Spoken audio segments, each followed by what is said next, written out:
N'oubliez pas de vous abonner pour suivre les vidéos et ne rien rater. Les Chevaliers de Malte. Une plongée encore plus profonde. Un ordre hors du commun. Bonjour à tous.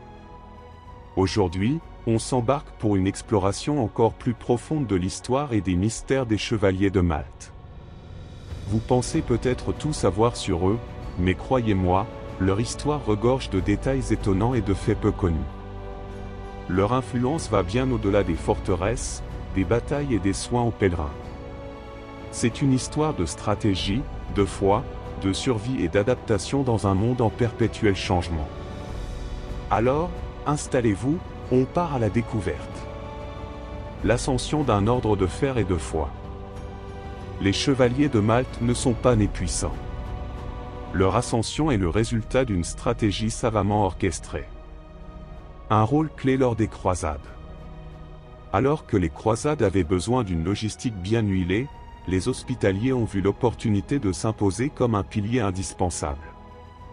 Ils fournissaient des soins aux blessés tout en protégeant les convois des croisés. Le réseau des commanderies. Saviez-vous que chaque domaine européen appartenant à l'ordre servait à financer leurs activités en Terre Sainte?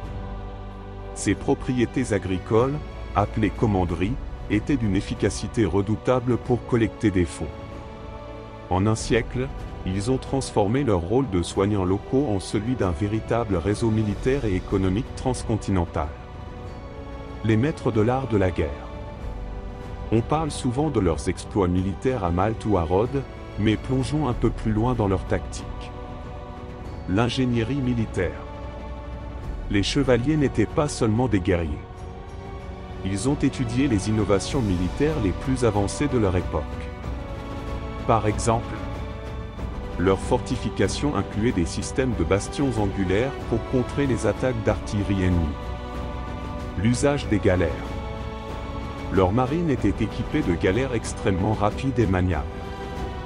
Contrairement à la flotte ottomane, qui comptait sur la force brute, les chevaliers de Malte privilégiaient la précision et la mobilité. Ces innovations leur ont permis de résister à des ennemis bien plus nombreux, notamment lors du grand siège de Malte. Un ordre qui a façonné l'île de Malte. Quand on parle de Malte, il est impossible de ne pas penser aux chevaliers. Leur influence a façonné l'île de manière irréversible. La Valette. Une ville conçue pour résister. Cette ville, baptisée en l'honneur de Jean de la Valette, était une forteresse dans tous les sens du terme. Ses rues étroites et ses remparts massifs étaient conçus pour ralentir l'ennemi et protéger les habitants. La gestion de l'eau. L'île de Malte manque de sources naturelles d'eau douce. Les chevaliers ont créé des citernes et des canaux souterrains pour collecter l'eau de pluie et approvisionner les forteresses. Grâce à ces infrastructures, Malte est restée une base imprenable pendant des siècles. Leur influence dans l'histoire moderne. Les chevaliers de Malte ne se sont pas arrêtés au Moyen Âge. Même après la perte de leur territoire, ils ont continué à jouer un rôle discret mais crucial dans l'histoire contemporaine. La Seconde Guerre mondiale. Bien que neutres, les chevaliers ont mis leurs ressources au service des blessés, notamment dans les hôpitaux en Italie et à Malte. Les négociations internationales. L'ordre a souvent servi de médiateur, notamment pour faciliter des accords humanitaires entre nations en conflit. Ils ne possèdent peut-être plus de territoire, mais leur influence reste immense. Les mythes et mystères. Une aura de légende. Comme les Templiers, les chevaliers de Malte sont entourés de mystères. Le trésor de l'ordre. Certains pensent qu'en fuyant Malte en 1798, les chevaliers auraient emporté avec eux un immense trésor, constitué de reliques, d'or et de manuscrits précieux. Ce trésor n'a jamais été retrouvé.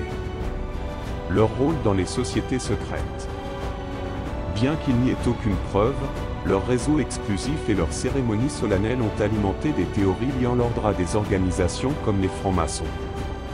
Ces mystères ne font qu'ajouter à leur légende. Leur transition vers l'humanitaire. Après avoir perdu leur rôle militaire, les chevaliers de Malte ont su se réinventer. Aujourd'hui, Leur mission est centrée sur l'humanitaire. Les soins médicaux. Ils gèrent des hôpitaux et des dispensaires dans les zones de guerre et les régions pauvres du monde. La protection des réfugiés. Pendant les crises modernes, comme celles en Syrie ou en Ukraine, ils ont fourni des abris, des soins et des ressources aux déplacés. La lutte contre la pauvreté. L'ordre organise également des campagnes contre la faim et la malnutrition, notamment en Afrique et en Asie. Ils sont devenus un symbole de charité et de dévouement à l'échelle mondiale. Des alliances improbables. Ce qui est fascinant, c'est que les chevaliers de Malte ont su forger des alliances parfois inattendues. Avec le tsar Paul Ier de Russie. En 1798, après leur expulsion de Malte par Napoléon, ils ont trouvé refuge en Russie, où Paul Ier a été élu grand maître. Avec des nations musulmanes. Bien qu'ils aient combattu les Ottomans, ils ont entretenu des relations commerciales avec des marchands musulmans, notamment pour acheter des épices et du tissu. Avec les Nations Unies. Aujourd'hui, leur statut d'observateur à l'ONU leur permet de travailler avec des gouvernements et des ONG dans des zones de conflit. Cette capacité à bâtir des ponts leur a permis de rester pertinents à travers les âges. Anecdote étonnante. Anecdote étonnante. Voici quelques faits surprenants sur les chevaliers de Malte. Leur rôle dans l'art.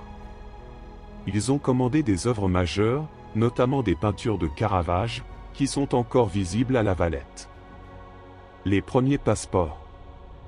Ils ont été parmi les premiers à émettre des documents de voyage, réservés à leurs membres et aux marchands valiers. Leur langue officielle. Bien que basée à Malte pendant des siècles, leur langue officielle était le latin, suivi de l'italien, qui reste encore utilisé dans leurs documents officiels. Une histoire en continu. Les chevaliers de Malte ne sont pas qu'un vestige du passé. Leur capacité à évoluer tout en restant fidèles à leurs idéaux en fait un exemple unique dans l'histoire. Guerriers, stratèges, diplomates et humanitaires, ils incarnent un héritage vivant. Alors, qu'est-ce qui vous fascine le plus chez eux? Leur passé militaire ou leur rôle humanitaire moderne? Merci d'avoir suivi cette vidéo, et à très vite pour une nouvelle plongée dans l'histoire.